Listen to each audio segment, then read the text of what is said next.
Muy bien, en el video anterior terminamos de ver lo que eran los símbolos no lógicos y con lo anterior ya se terminó de ver la parte del alfabeto, Ro. Y con esto ahora vamos a empezar a ver cómo se pueden empezar a escribir las cosas en dicho alfabeto.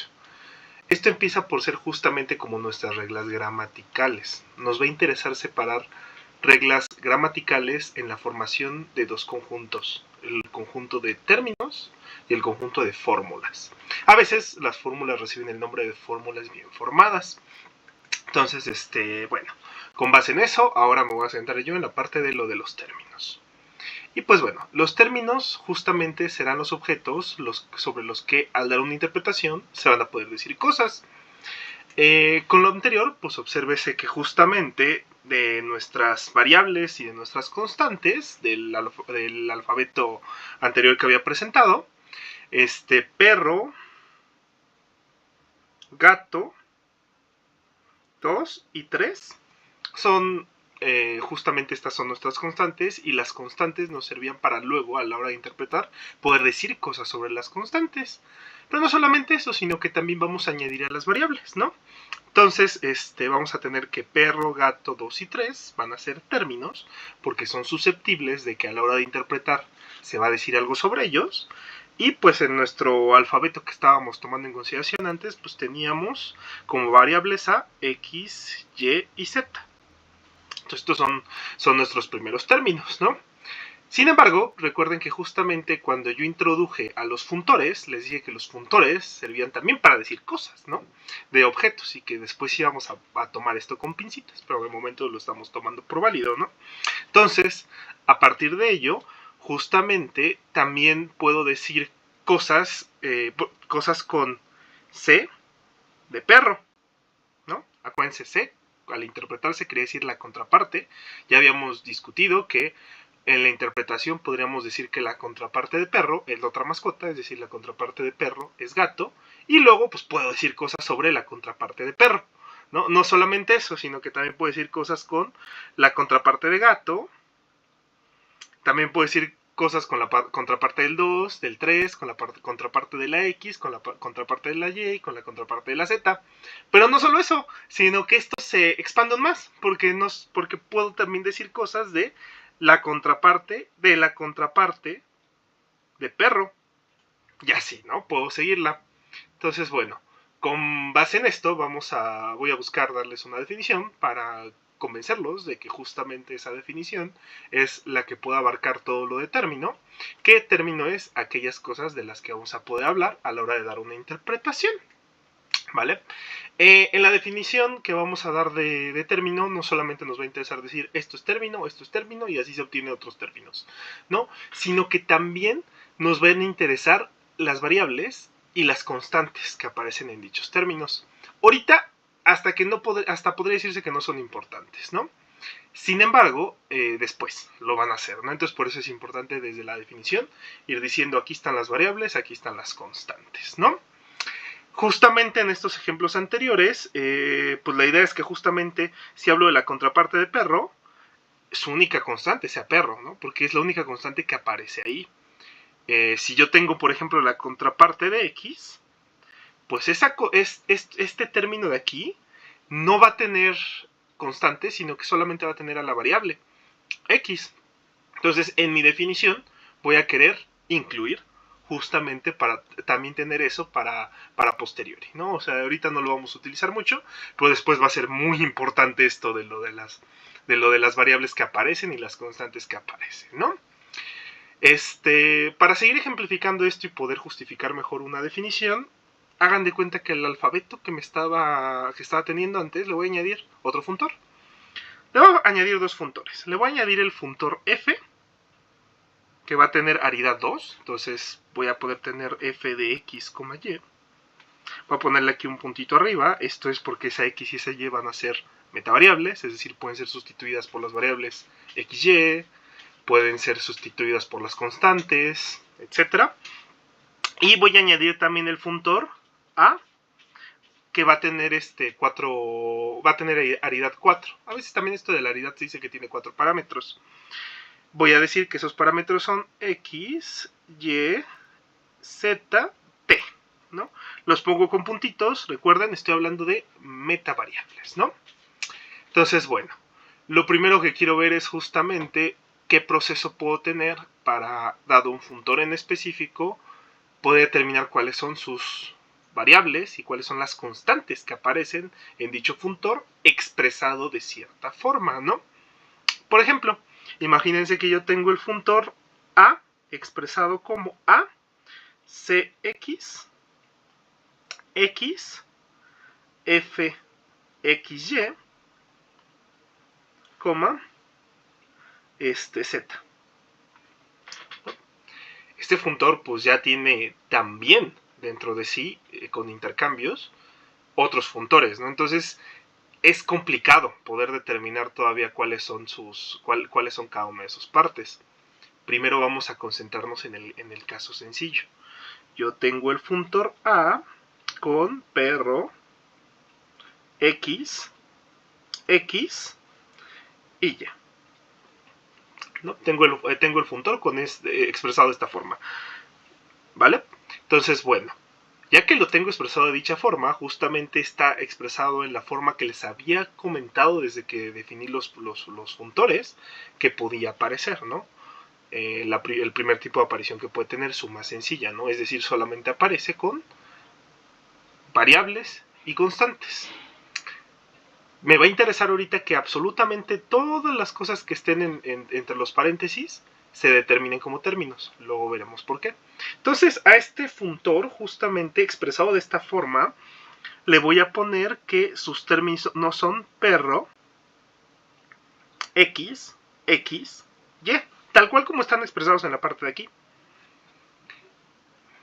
Ahorita vamos más adelante vamos a ver por qué, ¿no? Pero bueno, ya que ya tengo eso, quiero determinar ahora sí cuáles son sus variables. Ya que ya tengo que estos son los términos, lo que voy a hacer para determinar sus variables es irme de uno en uno, ¿no? Primero vamos a intentar determinar sus variables, ¿no? Entonces, me concentro. Veo el primer término. El primer término es perro. ¿Perro es variable? No, no lo añado. Veo el siguiente término, el término X. ¿X es variable? Sí, ya la habíamos estipulado como una de las variables que iba a tener en el lenguaje, ¿no? Entonces aquí pongo variables X. Y eso fue por concentrarme en el segundo término. Tercer término, ¿qué es? Es X, ¿no?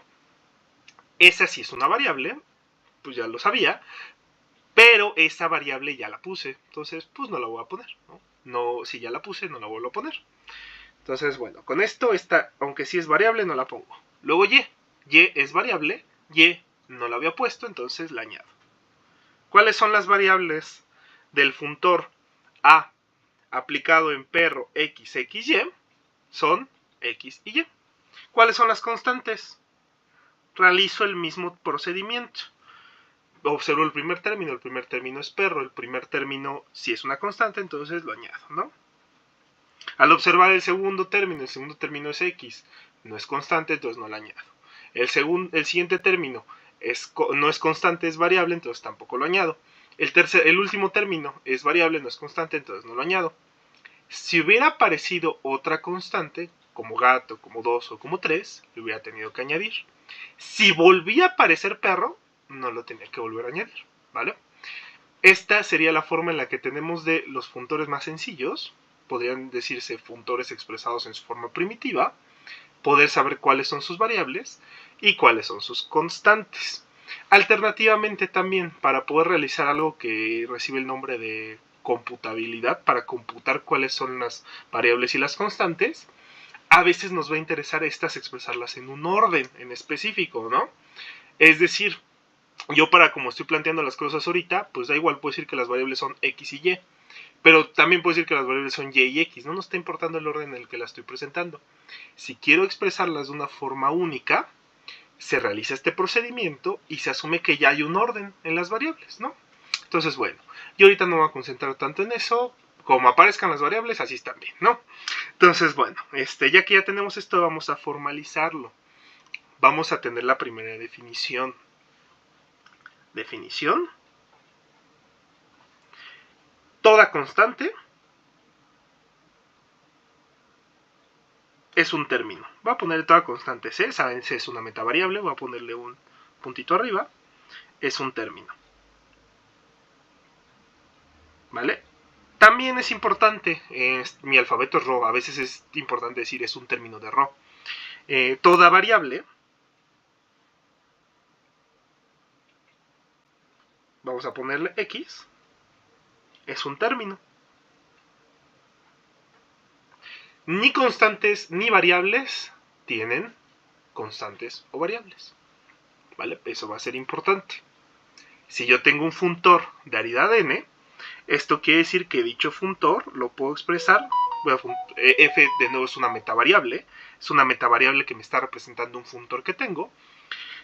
Si tiene aridad n, entonces yo lo puedo poner como fx1 hasta xn. Donde x1 hasta xn, mejor voy a utilizar t, porque de hecho más adelante los voy a tener.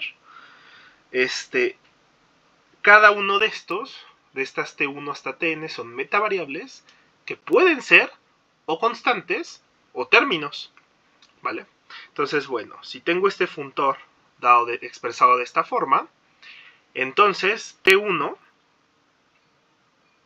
hasta tn son sus términos.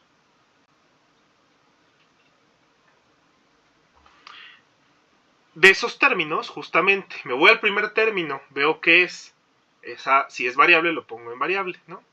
Me voy al primer término, veo que si es constante lo pongo en constante y sigo con este procedimiento, ¿vale? Entonces, con el procedimiento anteriormente mencionado,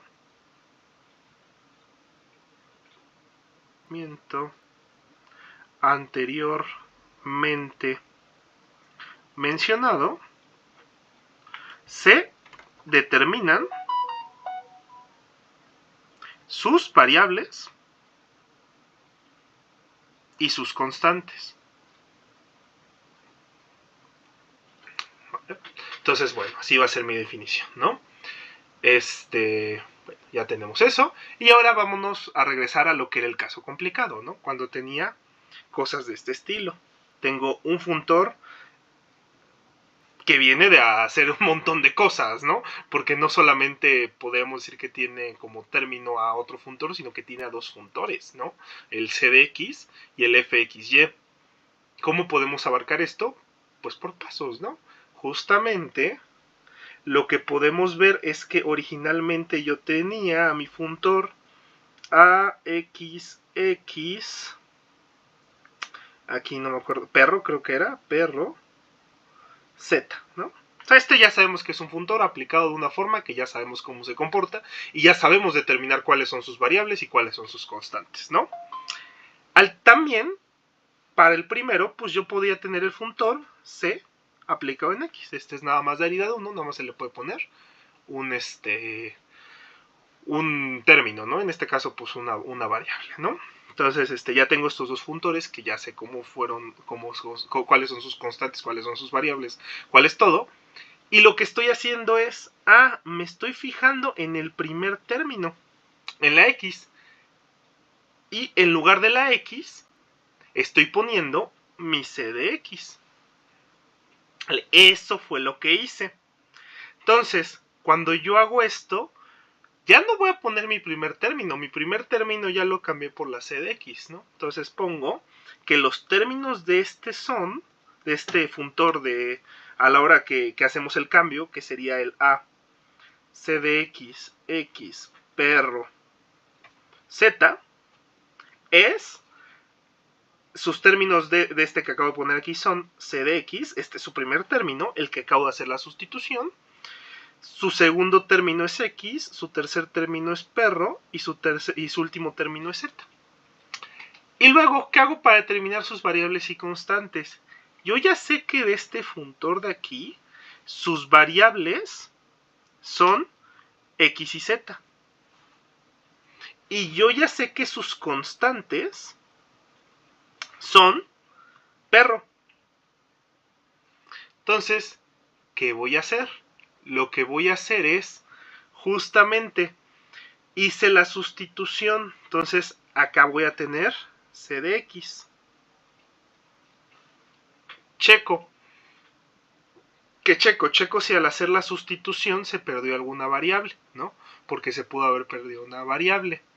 Me pongo a revisar igual en cada uno de sus procesos. ¿Se perdió la variable X? No se perdió la variable X, ¿no? Fue sustituido en el primero, pero en la segunda, que también tenía X, pues ahí me aparece la variable, ¿no? Entonces sigue teniendo las variables X y Z. Ahora me paso a ver a mi C de X, que es el término con el que estoy reemplazando. ¿Esta añade una nueva variable o no añade una nueva variable? La CX tiene variable X. La X ya estaba, entonces no la voy a añadir. Caso contrario, si hubiera tenido una C de Y, hubiera tenido que añadir la Y, ¿no? Entonces, bueno, así realizo el proceso para ver cuáles van a ser sus variables. Con las constantes vuelvo a hacer lo mismo. Veo si en la sustitución se perdió alguna constante. No se perdió ninguna constante, porque nada más teníamos per, ¿no? Como constante. Entonces veo si el término que estoy poniendo añade alguna nueva constante. El término que estoy poniendo no tiene constantes nuevas, ¿no? Entonces se me quedan estas como mis constantes, ¿no?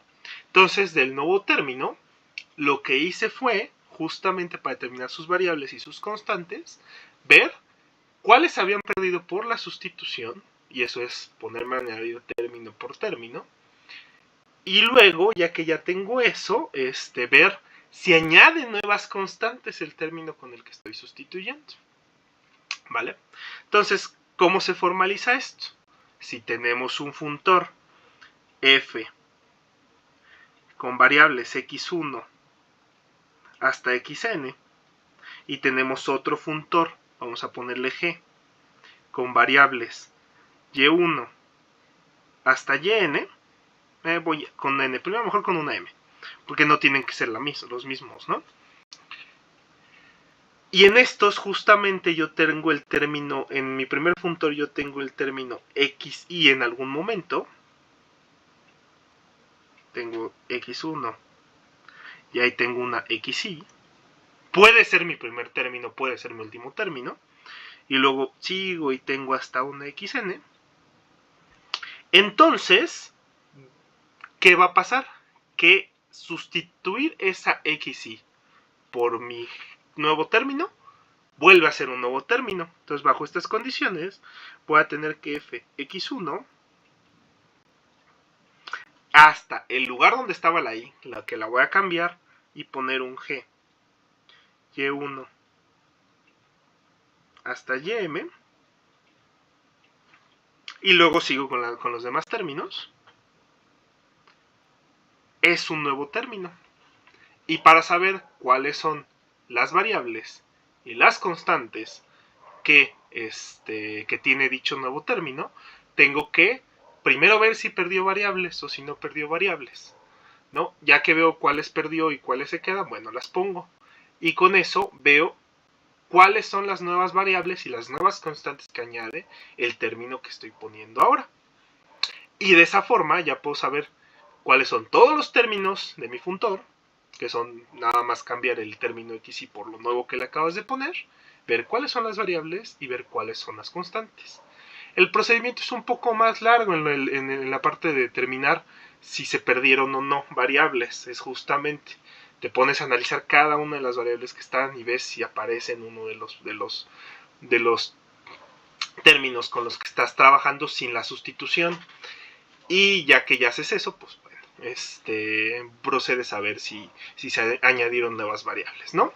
Entonces, bueno, de esta forma es como vamos a tener los términos que vienen de un lenguaje, ¿vale? Entonces, bueno, esto sería todo por este video. Ya en el siguiente video vamos a empezar a ver justamente las fórmulas, o que también reciben el nombre de fórmulas bien formadas.